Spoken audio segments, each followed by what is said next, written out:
So I keep getting questions in the comment section saying, should I leave Theta or XRP or whatever coin on Binance for a few months, days, weeks, etc. Well, this video is to address the concerns you should have with leaving your cryptocurrencies on any exchange, especially Binance.com if you are a US citizen and are using my workaround to get back on Binance.com to buy all the amazing cryptocurrencies that are not on exchanges that allow US residents. Now, you can find a link to this video down below showing how to use Binance.com as a US resident, and you can use that link down below to learn exactly what those methods are down there. So let's go over four reasons why you should not leave your cryptocurrency on any exchange. Now, there's obviously going to be some exceptions, and those exceptions are entirely dependent on your tolerance for risk. It all comes down to risk versus reward. But this video is about minimizing your risk, so let's get started. Number one, once upon a time, there was a crypto exchange called MtGox. It was back in 2011 to 2014 the largest cryptocurrency exchange. Well, in February of 2014, MtGox suspended trading, closed its website and exchange services, then filed for bankruptcy protection from creditors.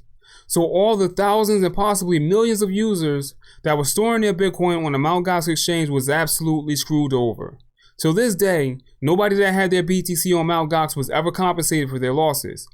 Now, that's not to say that Binance, Gemini, KuCoin, or any more recent exchange will pull a MtGox on you. And yes, it left such a bad stain on the cryptocurrency community when this happened that people nowadays often refer to this type of exit scam as being MtGox. I kid you not. As far as I know, this is one of the only large-scale exit scams for an exchange. However, there has been a few other exit scams such as BitConnect just a few years ago. So it is good practice to not store any amount of cryptocurrencies on an exchange that you plan on keeping for at least a few weeks. To be honest, even if you only plan to keep the cryptocurrency for a few days, you would be best served to remove them from the exchange or platform and store your cryptocurrencies in your own personal wallet like the Exodus wallet. Don't worry, we'll talk about storing your cryptocurrencies toward the end of this video. The transfer fees are usually pretty low unless we're talking about an Ethereum-based crypto, ERC20 token.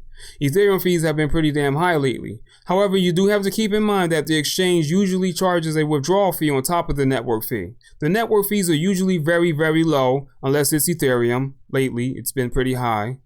Like just a few cents low, or maybe sometimes even less than a penny. Depending on the cryptocurrency, the fees will vary. But the exchange withdrawal fees can sometimes be a bit much.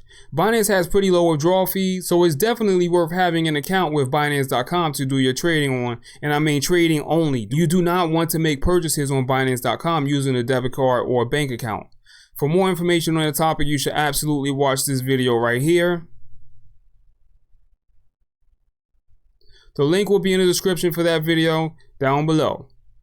Now, as far as sending your crypto back to the exchange when you are ready to do some trading, the fees for that are very, very low. Unless, of course, we are talking about Ethereum. Again, the fees for transacting with Ethereum have been pretty damn high lately.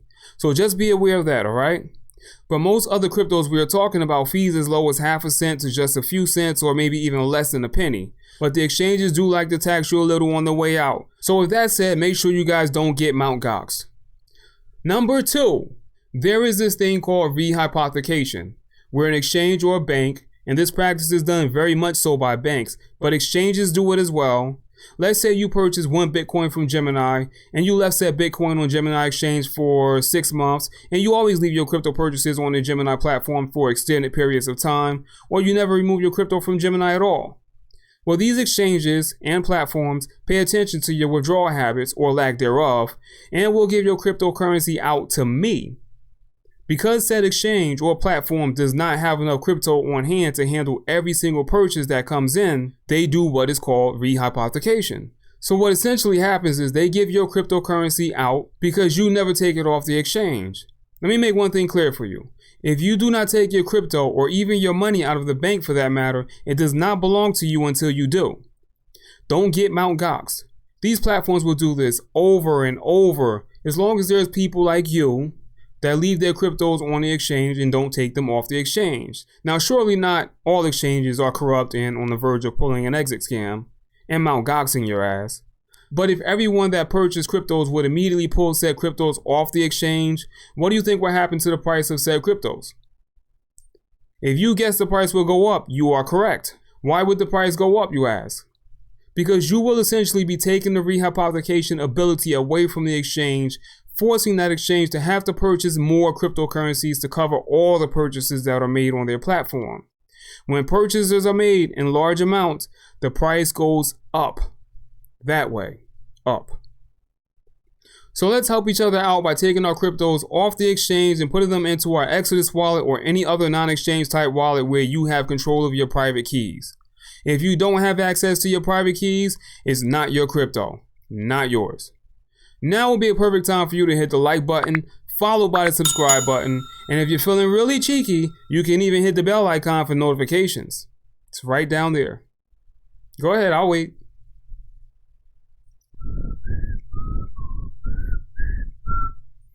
I can't whistle too well right now. All right, thank you. Number 3. When you leave your cryptos on an exchange, you open yourself up to being hacked. Binance.com and many other crypto exchanges have been hacked several times in the past, and don't expect hackers to stop targeting central facilities that control enormous amounts of cryptos. You open yourself up to losing your cryptos via data breaches, security breaches, internal fraud from employees, or just random freezes of your cryptocurrencies with no explanation. Let me tell you a little story about what happened to me in 2017, or was it 2018? Not sure the exact dates, but it's most certainly at the end of 2017 or the beginning of 2018. So I sent 10 Litecoin over to Coinbase to take advantage of a pretty big price difference, or exchange arbitrage is what you might want to call it. Now at the time, the price for Litecoin was I think about $350 on Binance, but Coinbase had the price at like $400 or something close to that. So naturally, I wanted to take advantage of that trade. I sent my 10 Litecoin over to GDEX, which is what Coinbase Pro was called at the time. And long story short, Coinbase decided to freeze that incoming transaction for about 3 months. And every time I called about it, they pretended as if it was a glitch. They saying it will be worked out soon. So by the time I ended up with my Litecoin, or by the time my Litecoin was released, the market had took a terrible turn for the worse. I was never compensated for the loss on that trade. And essentially, Coinbase told me to F off and to waste my time calling them kind of way. So the moral of this story is that exchanges can be pretty damn shady, and they don't necessarily give a pluck about you. So if you don't want to end up with some random arbitrary freeze on your cryptos, then you need to most certainly keep your cryptocurrencies off the exchange unless you're actively trading. Number 4. 1, 2, 3, 4. Haha. 1, 2, 3, 4. If you do a good majority of your crypto trading on Binance.com using my method outlined in this video right here, link down below. When you make significant profits from trading wisely, typically the exchange will allow you to print out a transaction list and possibly report those profitable transactions to the IRS. Well, if you did your initial purchase on an exchange like Gemini or Coinbase and sent your cryptos over to Binance.com using the method outlined in this video right here, you can trade as much as you want within the limits of your level 1 Binance account and not have to worry about any exchange reporting your profits to the IRS because you signed up for Binance.com using the method outlined in this video right here. Watch that video and what I've just said will all make sense to you. Now let's talk about cryptocurrency wallets. A cryptocurrency wallet, explained simply, is an app or hardware with an app on it that stores and secures your private keys. Private keys are pretty much what the name suggests. It is a string of letters and numbers, and if we use Bitcoin as an example, I believe it would be 64 characters long, and that will vary from one crypto to the next. Now, a 64 character long string of numbers and letters that don't spell out any words will be pretty damn hard to remember for most people. So a wallet is essentially a device or app that manages your private keys. You can set your device up and have the security of the stored cryptos on your device be an easy to remember password, PIN number, or even some type of biometric security such as a fingerprint or face ID. Crypto wallets will also give you what is called seed phrases or restore phrases, which are a group of 12 to 16 or maybe more, maybe less words that you should absolutely write down and store someplace safe. Now, you will also have access to seeing your private keys if you should choose to back up your cryptos that way as well. But the benefit of the seed phrase or backup words or backup phrase is that you won't have to write down and secure private keys for each different cryptocurrency that you have stored on your wallet. Yes, most wallets will store many different cryptos in one place. Should you lose your crypto wallet or it is stolen, as long as you have the seed phrase or backup words at your disposal, you can simply get a new wallet device or download the wallet app to your smartphone or computer, input the seed phrase and or backup words, and voila, just like magic, your cryptos are back in your possession. Your possession. Another fantastic benefit of keeping your cryptos in a personal wallet like Exodus or a hardware wallet like Ledger or Trezor, links will be down below in the description, is that you can send cryptos to anyone in the world that accepts cryptos for payment at any time in any amount for pennies in transaction fees. The best part is that nobody can interfere with that transaction, ever. Nobody, ever.